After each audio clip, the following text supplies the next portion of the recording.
क्या ही एक थ्रिलर किस्म का मैच हुआ है पाकिस्तान सुपर लीग में। पेशावर ज़ल्मी ने हैदराबाद को हरा दिया है। यानी हैदराबाद अब 4 में से 4 मैच हार गया रावलपिंडी की तरह। लेकिन जिस तरह आज पेशावर ज़ल्मी ने इस चेज को अप्रोच किया है, वो मेरी समझ से बाहर है। भाई, एक आसान टोटल को आपने कितना डीप ले जाना है। मतलब आज एक आइडियल सिनेरियो था पेशावर ज़ल्मी के पास कि वो 145 के टोटल को चेज करते 13-14 ओवर्स में और अपना नेट रन रेट भी बूस्ट करते ताकि टूर्नामेंट में आगे जाके उनको आसानी होती। मैं 2016, 17, 18 में ना पेशावर ज़ल्मी का बहुत बड़ा फॉलोअर था because of Darren semi, Shahid Afridi, ये शॉन टेट को लेके आए, वहाब रियाज, इनकी टीम एक अग्रेशन के लिए जानी जाती थी। फिर जिस तरह के ये एंथम बनाते हैं, जिस तरह के ये विजुअल यूज करते हैं, Peshawar Zalmi was all about aggression. लेकिन ये जो पेशावर ज़ल्मी की टीम है ना भाई, ये माठे माइंडसेट में है। ये आखिर तक खेलना चाहते हैं, ये गेम को डीप ले जाना चाहते हैं। इस तरह you will not win the PSL. पिछली गेम भी चलो आखिर में ये जीत गए, जमाल ने बड़ी शानदार बैटिंग की समझ के साथ। ये वाली गेम इनको बड़ी आसानी से जीतनी चाहिए थी। हुनैन शाह की जितनी तारीफ की जाए कम है। काश वो बच्चा आज ओवर निकाल लेता। आखिरी ओवर में 14 चाहिए था, बड़ी मुझे खुशी होती, क्योंकि अभी तक उनकी पहचान शायद यही है कि नसीम शाह के भाई हैं। लेकिन आज अगर मैच बचाते तो हुनैन शाह के नाम की हेडलाइंस लगती। लेकिन अभी भी मैं कहूंगा कि बड़ा शानदार वो ओवर था। ओवरऑल मैच में जिस तरह मोहम्मद अली ने बॉल की, तेज बॉल की, अच्छे यॉर्कर, प्लान दिया गया था, एग्जीक्यूट किया, और हुनैन ने एज ए यंगस्टर जिस तरह उनका साथ दिया, मैं कहता हूं पैसे पूरे कर दिए आज हैदराबाद की टीम ने। लेकिन मसला ये है ना कि हैदराबाद 200 प्लस करके भी हार रही है, 145 आखिरी ओवर तक भी आके हार रही है। तो बहुत कुछ है डिस्कस करने के लिए इस मैच में। सबसे पहले मैं शुरुआत करूंगा आज थोड़ा उल्टा। मैं शुरू करता हूं ना शुरू से, लेकिन आज मैं शुरू करूंगा पेशावर ज़ल्मी की बैटिंग, क्योंकि यहां पे आपको शुरू में ही समझ आ जाएगी कि गेम कैसे खराब हुई है। 145 का टारगेट है। अब उन्होंने तो चलो बैटिंग माठी की, बैटिंग उन्होंने गंदी की हैदराबाद ने। नीचे सिर्फ कुसाल परेरा की एक बारी लगी, ऊपर मार्नस ने रन बॉल की बारी खेली। आपको 145 का टारगेट मिला है। मैच की पहली बॉल पे मोहम्मद हारिस छक्का लगाते हैं एंड बाबर आजम को भी एक अच्छा स्टार्ट मिला था। देन माय क्वेश्चन इज कि जो बाबर आजम की ये आज की बारी है, 116 का स्ट्राइक रेट, 37 बॉलों पे 43, 37 बॉल्स पे 43, ऐसी बारी खेल के बाबर को क्या हासिल हो जाएगा? मतलब बाबर की आधी क्रिकेट गुजर गई है, आधी से भी ज्यादा क्रिकेट गुजर गई है ऐसी मीडियोकर किस्म की बारियां खेल के, और क्या ही अचीव हो गया। अब बाबर आजम अपने करियर के ना आखिरी स्टेज में दाखिल हो रहा है और शायद उसने पाकिस्तान से अपना आखिरी T20 मैच खेल लिया हुआ है। अब बाबर को पाकिस्तान सुपर लीग जैसी स्टेज पे अपना एक नया रूप दिखाना है कि नहीं यार, मेरे अंदर अभी भी T20 खेलने का करंट बाकी है। लेकिन अगर इस तरह की बारी बाबर ने खेलनी है, मतलब एक आसान आसान चेज, किसी किस्म का कोई प्रेशर नहीं है, मैच आपकी पॉकेट में है। मतलब हमें आखिरी ओवर पहले भी पता था कि जीतना ज़ल्मी नहीं है। इतना सीधा मैच था, मुझे समझ नहीं आती कि डॉट बॉलों का क्या तुक है, गेम को डीप ले जाने का क्या तुक है। अगर इस स्टेज पर भी बाबर आजम फ्रंट से लीड करके तेज खेल के गेम फिनिश नहीं कर सकता, तो फिर गुजर गए हैं कोई पिछले 8-9 साल, आने वाले भी 2-2.5 साल गुजर जाएंगे और लोगों को याद भी नहीं रहेगा। लेकिन ये मुझे याद है as a follower of Pakistan super league के पेशावर ज़ल्मी ऐसी टीम नहीं थी। ये जो पेशावर ज़ल्मी बन गई है ना, गेम को डीप ले जाना, आखिर तक खेलना, पेशावर ज़ल्मी ये नहीं थी भाई, मैं पेशावर ज़ल्मी का बड़ा लॉयल फैन रहा हूं just because of Darren Sami and Shahid Afridi. उसके बाद उस जमाने में मुझे वहाब बहुत पसंद था, उस जमाने में शॉन टेट मेरा बहुत फेवरेट था, ये उसको भी ले आए। तो मेरे लिए Zalmi was all about aggression, but ये तो भाई एक अजीब सी टीम ही है। मोहम्मद हारिस पहली बॉल पे छक्का मार दिया, लेकिन थिक्शना के अगेंस्ट जिस तरह वो रूम बना के मारना चाह रहे थे, Theekshana is a very smart bowler, वो बहुत ज्यादा वाइड बॉल खेलता है श्रीलंका से, वो आपको down the leg side ball करवा रहा है, आप लॉन्ग लेग एरिया को टारगेट करो, आप डीप स्क्वायर लेग को टारगेट करो। हारिस का तो वो एरिया भी बहुत ज्यादा पक्का है, मतलब आप हर बॉल से पहले थिक्शना को हारिस अपनी विकेट्स दिखा रहे हो, अपनी किलियां दिखा रहे हो उसको कि भाई विकेट सामने है, जहां मर्जी बॉल करा लो, और यू आर प्रिडिक्टेबल। आपने बता दिया थिक्शना को मैं आपके अगेंस्ट यही करूंगा, तो एक शॉट लग जाएगी, दूसरी लग जाएगी, तीसरी पे आपको वो पकड़ लेगा। मतलब जहां की बॉल है, एक सादी सी बात है ना कि जहां की बॉल है वहीं खेलना चाहिए, तो जहां की बॉल है भाई वहां पे खेलना। आप आसानी से आपने सामने मिड ऑफ पे अच्छा कैच पकड़ा, थोड़ा सा ट्रेवल करके मार्नस लबुशेन ने, but it was a very poor approach from Mohammad Haris, because जिस एरिया में उनको खेलना चाहिए था उस एरिया में वो नहीं शॉट्स कमिट कर रहे थे। पहली बॉल पे आपने अगर छक्का लगाया ना, तो मतलब बॉल आपके बल्ले पे आ रहा है। वन डाउन इनकी तरफ से आए कुसाल मेंडस, जिन्होंने 23 बॉलों पे 27 रन की बारी खेली। अब देखो ना मसले मसाइल इनकी टीम में कहां पे हैं। 23 पे 27 कुसाल मेंडस, और नीचे 19 पे 25 माइकल ब्रेसवेल।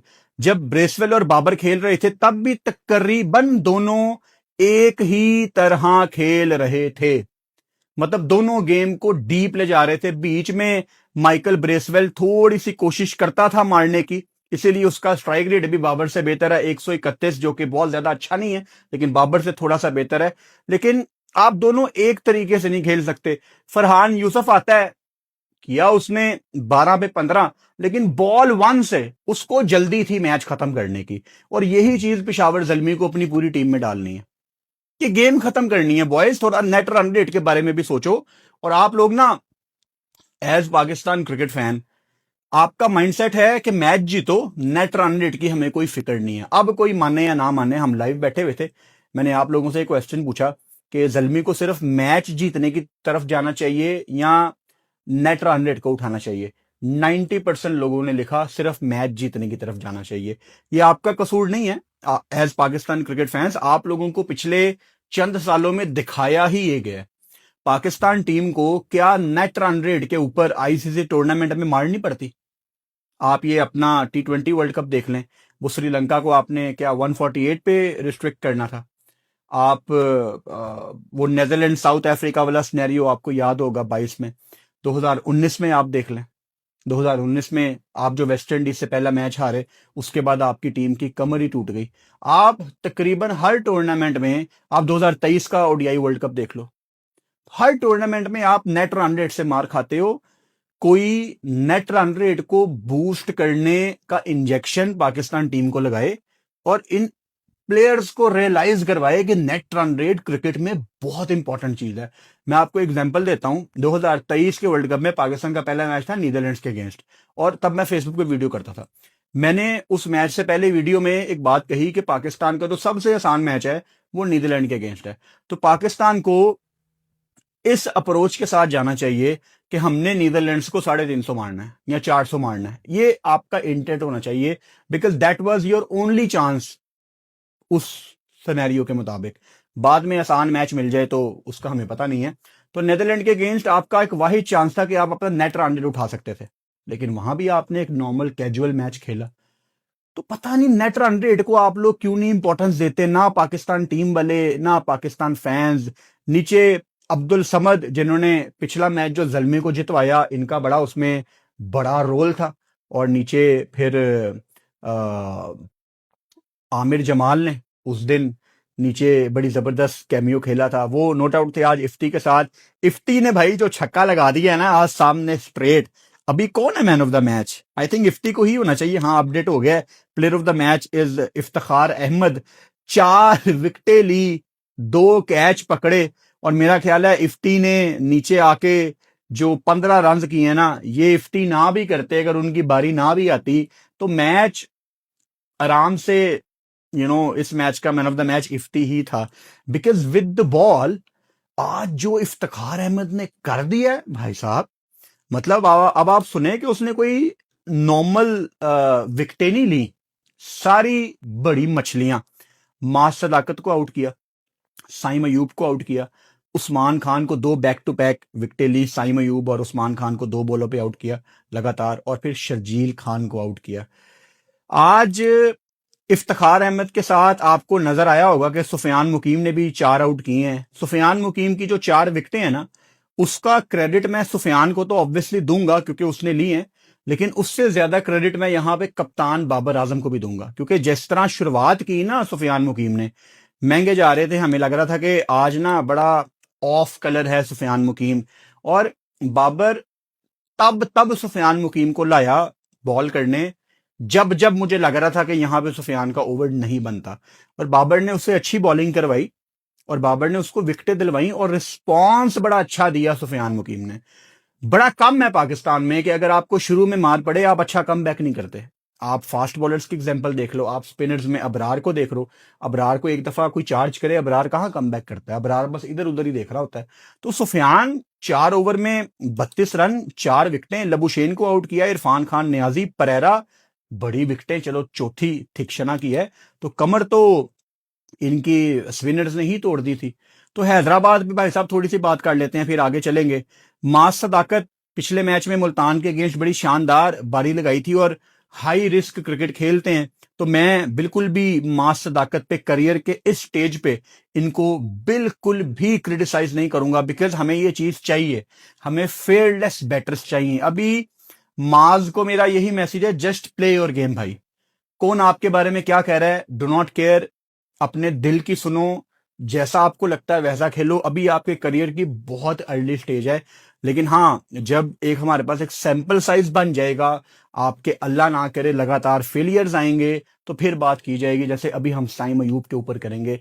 भाई साहब 12 करोड़ पे का प्लेयर है साइम अयूब, पाकिस्तान सुपर लीग की हिस्ट्री का सबसे महंगा प्लेयर, और फंसा हुआ था। रन बॉल 15 बॉलों पे 14। साइम अयूब की ऐसी पाकिस्तान सुपर लीग जा रही है जिसपे मुझे यकीन नहीं आ रहा कि यार ये साइम कर क्या रहा है। अब इसके लिए आपको थोड़ा सा पीछे जाना पड़ेगा, वो टाइम याद करो जब साइम बल्ले के साथ रन नहीं कर रहा था। ऑब्वियसली आपका थॉट प्रोसेस, आपकी तैयारी बिल्कुल अलहदा हो जाती है अगर आप बॉल बहुत ज्यादा करना शुरू कर दें। साइम अयूब आज अच्छी बॉलिंग कर रहा था, बट मसला पता क्या है, ये पाकिस्तान टीम में भी और फ्रेंचाइज में भी है। साइम ने आज 4 ओवर किए, 19 रन दिए और 2 बड़ी विकेटें ली हैं, मेंडस की और ब्रेसवेल की।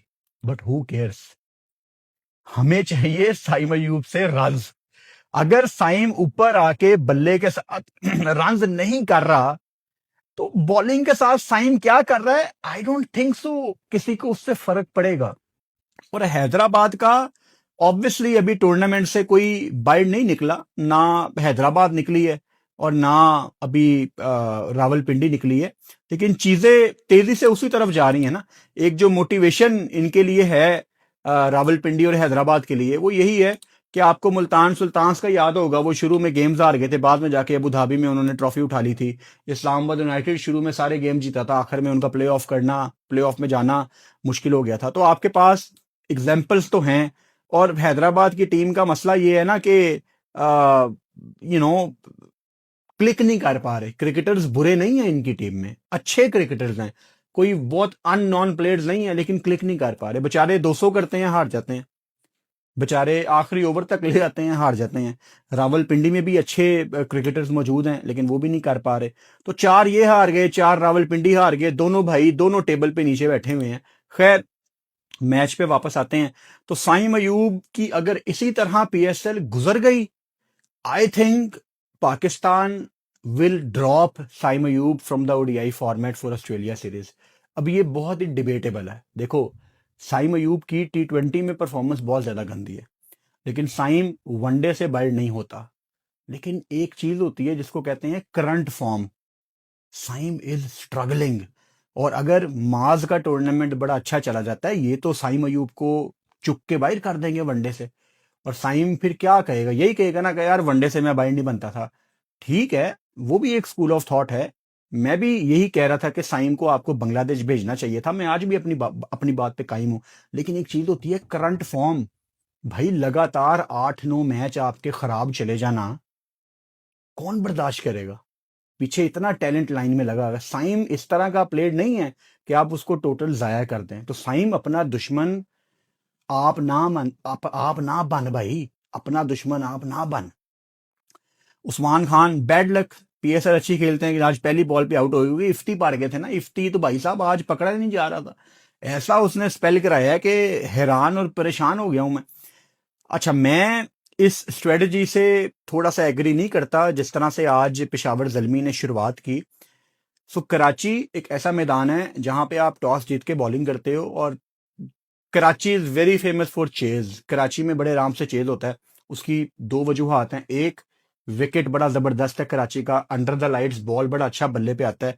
दूसरा, कराची में ड्यू के बहुत ज्यादा चांसेस होते हैं। और एक बहुत इंपॉर्टेंट फैक्टर कि कराची में जो लोग कराची से देख रहे हैं वो ये चीज जानते हैं, जो कराची के बाहर से देख रहे हैं उनके लिए आइडेंटिफाई कर रहा हूं कि कराची में जितनी मर्जी गर्मी पड़े, चाहे जून का महीना है, जुलाई का महीना है, अगस्त का महीना है, या मार्च अप्रैल का महीना है, कराची में शाम को हवा चलती है, अच्छी खासी तेज हवा चलती है कराची में। और under the lights, Twilight time period, शाम को you win the toss, you ball first. और आपके जो फास्ट बॉलर्स हैं वो पहले 3-4 ओवर्स में बहुत इंजॉय करते हैं। आपके पास नहीद राना है जो बड़ी अच्छी फॉर्म में है। अब आज उसने कैसी बॉलिंग की वो बाद की बात है, मैं बात कर रहा हूं मैच प्लान की, गेम प्लान की, स्ट्रेटजी की। नहीद राना ने ढाका में कितनी अच्छी बॉलिंग की थी आपके अगेंस्ट। कराची का रिकॉर्ड ये है कि you start with your fast bowler. ठीक है, दो खब्बे खेल रहे थे एज एन ऑफ स्पिनर, आपने शुरुआत कर दी ब्रेसवेल से, लेकिन दूसरी साइड से शरफुल इस्लाम नहीं बनता था, दूसरी साइड से नहीद राना ही बनता था।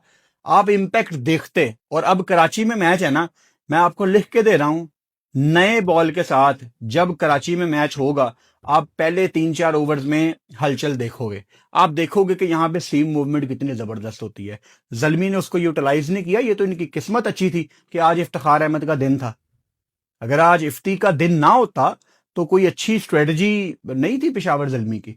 I think they miss the trick. इनको फास्ट बॉलर के साथ शुरुआत करनी चाहिए थी। खैर, एनीवेज, मार्नस लबुशेन 27 बॉलों पे 27, एक अच्छी पार्टनरशिप लगी मार्नस लबुशेन और कुसाल परेरा की। और एक टाइम आया था जब मार्नस वाज लाइक 27 पे 27, मतलब 26 पे 26, बिल्कुल रन बॉल पे आ गया था वो। उस टाइम बहुत बेहतर था हैदराबाद के लिए कि मार्नस आउट हो जाता। सो आई एम ग्लैड कि उस टाइम सुफियान मुकीम को वो स्लॉग स्वीप मारने लगा था, बल्ले की टो पे बॉल लगी और एक बड़ा आसान कैच शरफुल इस्लाम ने पकड़ा। वहां पे नीचे आते हैं इरफान खान नियाजी। अब इरफान खान नियाजी के ऊपर मैंने कितनी बात की है कि ये पाकिस्तान लेवल का प्लेयर है, जो कि वो है पाकिस्तान लेवल का प्लेयर। लेकिन अगर आप पाकिस्तान सुपर लीग में एक ऐसी फ्रेंचाइज में हो जो चिप इन नहीं कर पा रही, जो रिजल्ट प्रोड्यूस नहीं कर पा रही, आपके पास तो गोल्डन मौका है कि आप उस टीम के हीरो बन जाओ।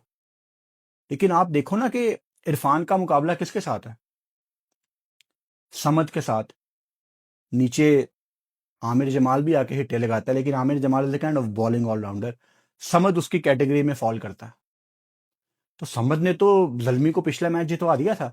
और अब पाकिस्तान टीम प्रेफर भी कर रही है समद को इरफान के ऊपर, जबकि इरफान का पहला मौका बनता था। सोने पे सुहागा, अगर इरफान ऐसी परफॉर्मेंस देगा तो फिर तो ठीक है, वो समद को कैरी ऑन करेंगे। और इरफान ने मैच के आखिर में अच्छी फील्डिंग की है, शुरू में 2 फंबल की हैं। मैं आपको इरफान के बारे में क्या कहता था कि Irfan is a gun fielder. और अगर इरफान फील्डिंग में फंबल करेगा, जिसको पाकिस्तान के बेस्ट फील्डर्स में मैं कंसीडर करता हूं, जैसन ग्लेस्पी ने भी ये बात आइडेंटिफाई की, समझ नहीं आ रहा कि इरफान खान नियाजी का ध्यान कहां पे है। इरफान खान नियाजी प्लीज उन प्लेयर्स में से ना बन जाना जिनके अंदर बड़ा पोटेंशियल होता है लेकिन वो कन्वर्ट नहीं कर पाते। बड़ा मुझे दुख हो रहा है इरफान खान नियाजी की पीएसएल में परफॉर्मेंस देख के। हसान खान आज नहीं रन कर पाए, 9 बॉलों पे 9, बट ये पाकिस्तान ने बड़ा इंपॉर्टेंट प्लेयर खोया है।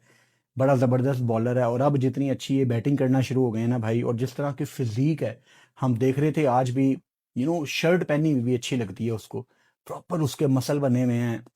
बॉडी एक अच्छी शेप में है, so he has a bright future इंशाल्लाह। Hasan Khan, I wish him all the best. He is going to play for USA. दुनिया भर में लीग्स खेल रहे हैं, अपना क्रिकेट को ठीक तरीके से यूटिलाइज कर रहे हैं। पिशावर की बॉलिंग में it was all about Ifti, और नीचे से बाबर ने फिर जिस तरह यूज़ किया सुफियान मुकीम को, आई थिंक उसका क्रेडिट बाबर को जाता है एज ए कैप्टन। बिकॉज मैंने बताया ना, मुझे लग रहा था कि आज सुफियान का बड़ा महंगा दिन जाएगा। आई थिंक सारी चीज़ें हमने कवर कर ली हैं। थोड़ी सी हैदराबाद की बॉलिंग पे बात कर लेते हैं। अली ने आज दोबारा मुझे बहुत ज़्यादा इंप्रेस किया है और पेस एक्स्ट्रा जनरेट कर लिया है। I think Shaheen Shah Afridi needs to learn from Mohammad Ali, और थोड़ी बात करें शहीन शाह अफरीदी अली से कि भैया आपने पेस कैसे इतना बढ़ा लिया अपना। अली नहीं करता था 144 145 किलोमीटर पर आवर पे बॉल। ये तो एक मीडियम सा बॉलर था, मीडियम फास्ट बॉलर, लेकिन इसने पेस बहुत बढ़ा लिया और उसका इम्पैक्ट देखो। अभी एक स्कूल ऑफ थॉट है कुछ लोगों का कि पेस से फर्क नहीं पड़ता, नहीं, ये सच नहीं है। पेस से फर्क पड़ता है, कुछ बॉलर्स के लिए पेस बहुत इंपॉर्टेंट है और शहीन उनमें से एक है।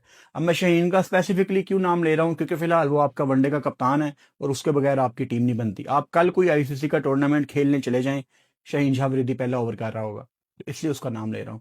तो शहीन का पेस देख के दुख होता है। दूसरे स्पेल में तो बिल्कुल ही 127-28 130 पे आ जाता है। अली वॉज फिनोमिनल, और उनके साथ जिस तरह हुनैन शाह को प्लान दिया गया था ना, ऑफ डे के बाद आप आ रहे हो, आई एम श्योर उसको पुराने बॉल के साथ बॉलिंग कराई गई होगी, क्योंकि उनको लाया भी बाद में गया सेकेंड हाफ में, and he was phenomenal. 4 over में 32 रन, 1 विकेट। काश ये बचा लेता ना, क्योंकि Pakistan super league for me is about bowlers. हमने बॉलर्स प्रोड्यूस किए हैं हमेशा पाकिस्तान की क्रिकेट ने, और आज भी जब पाकिस्तान सुपर लीग में कोई बॉलर अच्छा खेलता है ना, तो मुझे बड़ी खुशी होती है। अच्छा मैच था, टूर्नामेंट के लिए इंपॉर्टेंट था कि हैदराबाद जीतता, टूर्नामेंट में जान आती। लेकिन पेशावर जल्मी, प्लीज यार आप पहले तो शुक्र अदा करें कि आप जीत गए हैं आज, ठीक है। दोनों मैच आप मर मर आके जीते हैं। पिछली गेम चलो छोड़ो, ये गेम आपको बहुत पहले जीतनी चाहिए थी, और इस तरह के परफॉर्मेंस आप दोगे ना तो टूर्नामेंट में आप पकड़े जाओगे आगे। मुल्तान कराची के आपने आगे आना है, वो तो आपको खा भी जाएंगे। वो बड़ी इस टाइम शानदार फॉर्म में लग रहे हैं। खैर, कल 2 मैच हैं, डबल हेडर है। दिन के टाइम है इस्लामाबाद वर्सेस लाहौर, और रात के टाइम है Karachi versus Zalmi. Zalmi back to back match खेल रही है, और आपका भाई इंशाल्लाह दोनों मैचों में लाइव आ रहा है। 2:30 बजे है पहली गेम, तो मैं 1:55 पे लाइव आ जाऊंगा इंशाल्लाह ताला, और दूसरी गेम भी ऑब्वियसली हम साथ ही कवर करेंगे। तो कल इंशाल्लाह ताला 1:55 पे, यही मान लो दोपहर को 2 बजे, आपसे लाइव में मुलाकात होती है। Good night.